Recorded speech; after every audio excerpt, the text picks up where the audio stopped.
2 দিন পর পর ভাই কি শুরু করো? তোমাকে জন্য ফেসবুকে ঢুকা যায় না মিয়া? মানে কি বিয়ে শাদী কি তোমরাই করো মিয়া? বিয়ে শাদী 10টাই করুক মানুষ, তো সমস্যা নেই, সোশ্যাল মিডিয়াতে আনতে হবে এসব। তোমারে আমার বাসায় ঢুকতে দিচ্ছে কি? দাঁড়াও, আমি দারোয়ানরা ঢুকতেছি। দারোয়ানরা ঢুকতেছি মানে বিয়ে করতে পারো তোমরা, আমরা বললে তো ভাই আমি চলে যাচ্ছি ফাইন। গাইস, এই যে নতুন বউয়ের জন্য নতুন শপিং করে আনলাম। দেখো তো এটা কেমন হচ্ছে। এটা অনেক সুন্দর হয়েছে। এই যে চুড়ি, নতুন চুড়ি কিনে দিছে। Wow, nice. আর এই জুতা, ওর জুতা লাগতো, যার জন্য হচ্ছে 1 জোড়া 2 জোড়া না 3 জোড়া জুতা আনা হয়েছে। জুতাটা কেমন?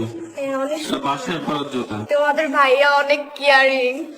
আচ্ছা আচ্ছা আচ্ছা, এইটাও কিন্তু সুন্দর। এই যে এই জুতাটাও, এটা এটা ব্ল্যাক কালার। মানে ব্ল্যাক ড্রেস হিসাবে যাচ্ছে।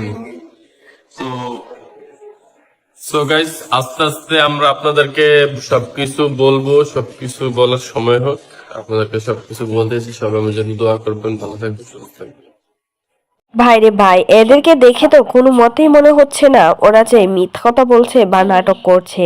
নতুন বউকে শপিং করে দিল তুহা, আর এদিকে জান্নাতের কোনো পাত্তাই নেই, জান্নাতের কোনো খোঁজ খবর পাওয়া যাচ্ছে না। যখন থেকে নতুন বউ আসছে তখন শুধু নতুন বউকে নিয়ে ব্যস্ততা পার করছে তুহা। আর এদিকে সবাই বলছে এই নতুন বউকে যে সে সবকিছু জানার পরেও কি করে তুহাকে বিয়ে করলো।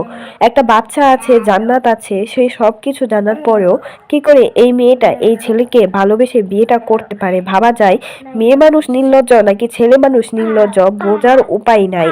কারণ একের পর এক সমাজের মাঝে এসব ঘটনা ঘটেই যাচ্ছে। দিনের পর দিন যেন দুই বউ নিয়ে ভিডিও করা বা ইনকাম করে খাওয়া যেন একটা পেশা হয়ে দাঁড়িয়েছে।